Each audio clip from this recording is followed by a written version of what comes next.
Vamos a pasar a nuestra siguiente entrevista y esta entrevista pues es con Alejandro Ruiz. Alejandro Ruiz está publicando dos artículos de opinión, perdón, dos artículos periodísticos en pie de página y por eso le damos la más cordial bienvenida. Dos temas bastante importantes y pues le agradecemos. Alejandro Ruiz, muy buenos días, bienvenido. Buenos días, Ernesto, a la audiencia de Momentum. ¿Qué tal? ¿Cómo están? ¿Cómo estás, Alejandro? ¿Cómo te va? Bien, bien, bien, bien. ¿Ustedes?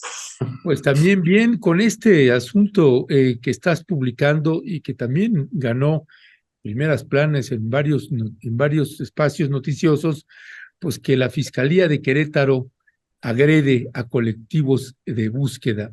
Y además, déjeme decirle que no, esto es en el estado de Querétaro, pero además se dio otro caso en el estado de Guerrero, ya lo estaremos platicando también el día de mañana al respecto, pero este caso que si fueras tan amable de compartirnos, es increíble que haya agresiones por parte de la Fiscalía a los colectivos de búsqueda, en este caso en Querétaro. Alejandro Ruiz, cuéntanos.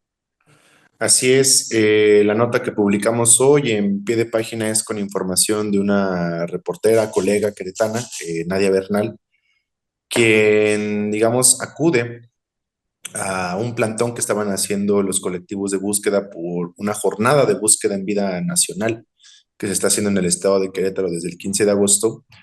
Ella acude no como reportera, acude a llevar cobijas, a llevar agua, suministros, insumos a las familias y le toca presenciar un hecho que es por demás indignante, ¿no? Las familias sostenían un plantón afuera de la Fiscalía Queretana, demandando pues a las autoridades para que abrieran las instalaciones del Servicio Médico Forense para poder hacer esta búsqueda en vida que están realizando desde el 15 de agosto. Instalaron un plantón, estaban ahí desde las 11 de la mañana del día de ayer.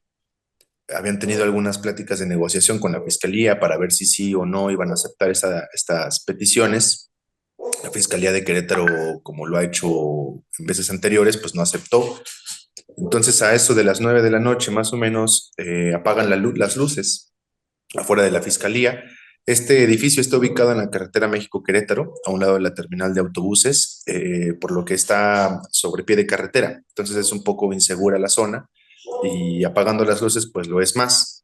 Las familias empiezan a inconformarse, después salen hombres que se identifican como trabajadores de la Fiscalía de Querétaro, salen hombres de esta institución, de este edificio, empiezan a hacerse de palabras con las familias, empieza a haber un altercado, empiezan a haber conatos de riña, después abren las puertas y tumban casas de campaña, agreden a menores, golpean inclusive a un señor.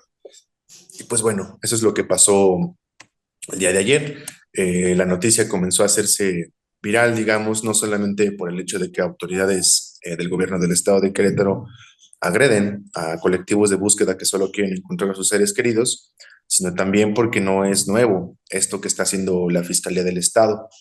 Al menos de los reportes que hemos hecho en pie de página y que hemos dado seguimiento desde hace algunos años a este tipo de noticias, nos encontramos con que la Fiscalía Queretana al menos desde 2009, tiene una política de negar sistemáticamente las desapariciones en ese estado y también la crisis de inseguridad que explota no solamente en Querétaro, sino en los estados vecinos como Guanajuato, el Estado de México y Michoacán, ¿no? Entonces, la Fiscalía, a cargo desde ese entonces de Alejandro Echeverría Cornejo, que pertenece a un grupo político de los Granados Torres, un grupo que se ha mantenido en los aparatos de seguridad y de gobierno de la capital del estado, pero también del estado desde aquellos años, eh, ha negado sistemáticamente esto y que va muy a tono con el discurso oficial que las autoridades queretanas han presentado a nivel nacional, que es de que Querétaro es una especie de panacea, una isla donde no hay inseguridad, donde los niveles de violencia y de criminalidad son muy bajos, ¿no? Algo que pues poco a poco comienza a romperse dentro de este mito de la Pax Queretana. Recordemos pues las detenciones de algunos criminales como líderes de la Unión Tepito, el propio miembros de otros cárteles que han sucedido en la ciudad, concretamente en la capital, y que en los municipios que colindan con los estados de Michoacán, Estado de México y Guanajuato, pues hay una fuerte actividad criminal, particularmente del robo de combustible, que le llaman también huachicol, el tráfico de drogas y algunos asesinatos, ¿no? Entonces, esto es lo que pasa ayer en Querétaro. La Fiscalía emite un comunicado a eso de las 10, 11 de la noche, donde asegura que sus trabajadores solo cumplieron, y eso es citando pues lo que dice la propia Fiscalía, cumplieron el derecho al libre tránsito y a estar con sus familias, ¿no? Ese es el argumento que da la Fiscalía Estatal para justificar las acciones de abrir las puertas, de romper las casas de campaña y agredir físicamente y verbalmente y también bajo amenazas a los colectivos de búsqueda que estaban ahí haciendo ese plantón el día de ayer. Ya, muchas gracias, mi querido Alejandro. Cuando se habla de que qué es lo que está escondiendo la fiscalía, esconden las cifras, esconden los números, esconden qué es la lectura que se tiene de, porque también, pues como sabemos, en cada entidad de la República Mexicana, pues las colectivas y los colectivos de búsqueda, pues siempre que tienen que estar lidiando con el subregistro que hay de las fiscalías, Alejandro. Así es, en primer momento pues hay que recalcar que de acuerdo al Registro Nacional de Personas Desaparecidas y No Localizadas, Querétaro tiene actualmente 513 reportes activos de personas desaparecidas, ¿no? Sin embargo, como lo hemos podido constatar con algunas entrevistas a integrantes de colectivos de búsqueda en esa ciudad, en ese estado, pues el conteo que ellas y ellos tienen pues es de más de 1,000 registros, ¿no? Algo que no está reportando la Fiscalía Estatal y algo que no aparece, digamos, reflejado en el Registro Nacional de Personas Desaparecidas. Ahora, este fenómeno de la desaparición en Querétaro tiene sus particularidades, ¿no? Primero, las autoridades han, digamos, dicho o han propagado un discurso oficial, una narrativa oficial, donde argumentan que las desapariciones son básicamente gente de otros estados que viene a desaparecer a Querétaro, ¿no? Ese es el argumento que han dado inclusive en declaraciones públicas a medios de comunicación. A algunos reporteros nos ha tocado escuchar esas declaraciones por parte del fiscal, por parte de inclusive funcionarios de la Comisión Estatal de Derechos Humanos, donde argumentan esto. Esto, digamos, está relacionado un poco con fortalecer esta narrativa que ha traído bastantes inversiones a este estado, que es la del mito de que Querétaro es un estado seguro, ¿no? Inclusive había un lema hace algunos años, me parece, con el gobernador Francisco Domínguez, ¿no? El ex senador que aprobó la reforma energética, el panista Pancho Domínguez, donde decían, suertudo, vives en Querétaro, ¿no? Por aquellos años, la atracción de inversión de empresas multinacionales, particularmente automotrices, hoteles, inversión inmobiliaria, pues era un boom en Querétaro, ¿no? Se hablaba en datos del INEGI por ahí de 2012, 2013, si mal no recuerdo, de que la entidad recibía al menos 53, 54 familias diarias. Esto pues obviamente atrae bastante dinero, es una derrama económica y digamos que atacar o demostrar que el discurso de la seguridad queretana es endeble y que realmente es una ficción, pues también golpea a estas, ¿cómo se llama? A estas inversiones. Hay que recordar, pues, de que las acciones que ha hecho particularmente este grupo de los Granados Torres con Echeverría Cornejo, el actual fiscal, como un alfil que tienen ahí incrustado en los aparatos de seguridad, pues no solamente va en el encubrimiento, digamos, de estos casos de violencia que tienen que ver o están relacionados con grupos del crimen organizado, sino también con otras violaciones a los derechos humanos que han hecho en contra de activistas o grupos organizados. 2002, 2000, de 2002 a 2006, más o menos, policías municipales, policías estatales, la propia Procuraduría en ese entonces se encargó de ocultar evidencias y de, digamos, ocultar delitos, pues, donde implicaban la comisión de violaciones de derechos humanos por parte de funcionarios y que inclusive llegaban a delitos como asesinatos, entre otras cosas. Entonces, es una tradición, lamentablemente, por parte de las autoridades de la Procuración de Justicia en Querétaro, de, digamos, negar este tipo de actividades y de siempre achacar, pues, de que los fenómenos de inseguridad o de criminalidad o raros que pasan en la ciudad o en el estado tienen que ver con grupos que vienen de fuera, ¿no? Ahora, en los últimos años también ha incrementado la represión en contra de los grupos y organizaciones sociales que se movilizan por distintos factores, por distintas demandas como el agua, como el alto a la urbanización sin planificación, donde pues inclusive hace un año hablábamos aquí en Rompeviento, justamente en Momentum, en pie de página, pues les aventaron a 100 antimotines a una protesta que estaba ocurriendo afuera de la Comisión Estatal de Aguas y que es el reflejo justamente de esta política y que lo que pasó anoche con los colectivos de búsqueda es parte de una, digamos, política sistemática del gobierno de Querétaro y concretamente de la Fiscalía Estatal que está acostumbrada a hacer este tipo de acciones en total impunidad. Ya, gracias, mi querido Alejandro.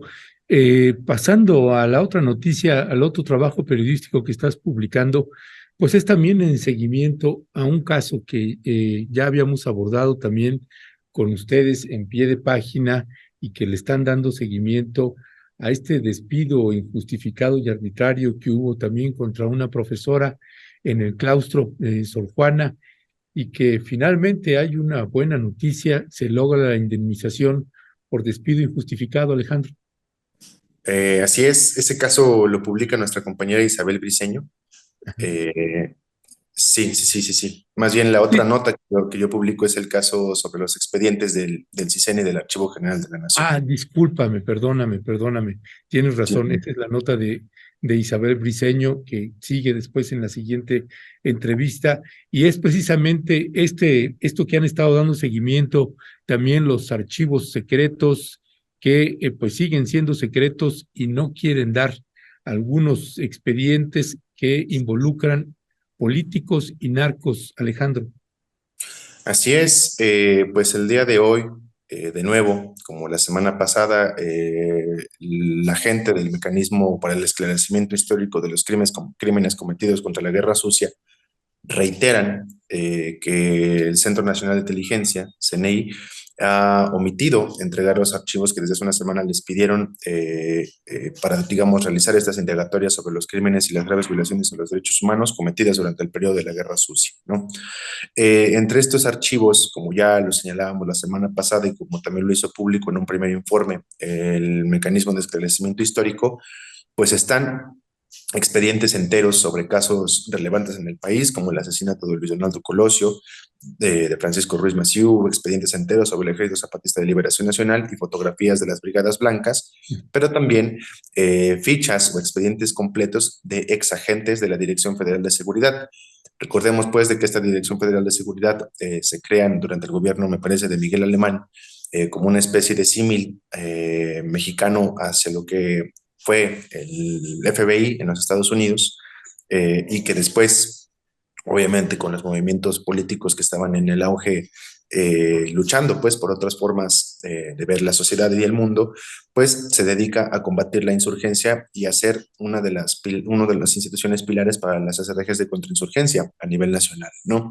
Entonces, los exagentes o los nombres de los exagentes de la Dirección Federal de Seguridad son clave para poder esclarecer la verdad en torno a lo que pasó en la Guerra Sucia, este periodo donde asesinan a disidentes políticos, a activistas, a inclusive políticos formales que estaban en aquel entonces en el Frente Nacional Democrático, eh, y que la Dirección Federal de Seguridad, perdón, cobró un papel fundamental, ¿no? Entre los nombres que han aparecido desde el primer informe hasta el segundo informe que presentan el día de hoy, la gente del Mecanismo de Esclarecimiento Histórico, pues resaltan los de algunos agentes que actualmente pues, son políticos o que fueron políticos durante algunas administraciones federales, ¿no? Uno de ellos, pues bueno, Rafael Maceo de la Concha, quien fuera procurador durante el gobierno de Vicente Fox, ¿no? El mismo gobierno que se encargó de investigar por primera vez los casos cometidos durante la Guerra Sucia y que Maceo de la Concha cobró un papel fundamental ahí, pues era un agente de la Dirección Federal de Seguridad, según los registros que puede recabar el Mecanismo de Esclarecimiento Histórico. Flavio Beltrones, el exgobernador de Sonora y flamante diputado priista, pues también aparece como, hay su credencial con nombre y fotografía como exagente de la Dirección Federal de Seguridad. Familiares de Luis Echeverría, familiares pues inclusive de funcionarios que están actualmente o que estuvieron actualmente involucrados en la política de la Ciudad de México y a nivel nacional, como la hermana del ex jefe de seguridad de aquí de la Ciudad de México, de Mondragón Calv, perdón, donde también aparece ella como una agente de la Dirección Federal de Seguridad, y también pues narcotraficantes, ¿no? Hay un informe de 1985 que se publica en este segundo informe del Mecanismo de Esclarecimiento Histórico, donde el mítico, por no decir repudiable, ex jefe de la Dirección Federal de Seguridad, Zorrilla, pues recibe, pues hay una especie de intercambio por parte de un Ministerio Público de Hidalgo, donde se le acusa a este exdirector de la Dirección Federal de Seguridad de dar credenciales a narcotraficantes como Caro Quintero, quienes posteriormente o durante ese mismo año estuvieron implicados en el asesinato del agente de la DEA, Kiki Camarena, ¿no?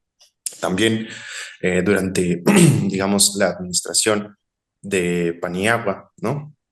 El papá de Omar García Harfuch, que también fuera un flamante político priista, pues se le otorgaron credenciales de la Dirección Federal de Seguridad a personajes como los cofundadores del Cártel de Juárez, que pues en la historia nacional pues han sido bastante reprobables, ¿no? Esta es la información que está presentando el Mecanismo de Esclarecimiento Histórico con con un mensaje, me parece, para el gobierno federal y para las estructuras de inteligencia, para el ejército y la marina también, de que deben de entregar todos esos archivos, deben hacerlos públicos, pues si no, no se logrará el esclarecimiento de la verdad. Ya, pues Alejandro Ruiz, pues todo un gran tema ese, ya estaremos abordándolo también a profundidad en algún programa especial que estamos preparando para ustedes. Por lo pronto, Alejandro Ruiz, muchísimas gracias, te mandamos un fuerte y fraterno abrazo. Gracias, Ernesto, a la audiencia de Momentum, que pasen un buen día. Hasta luego. Hasta pronto.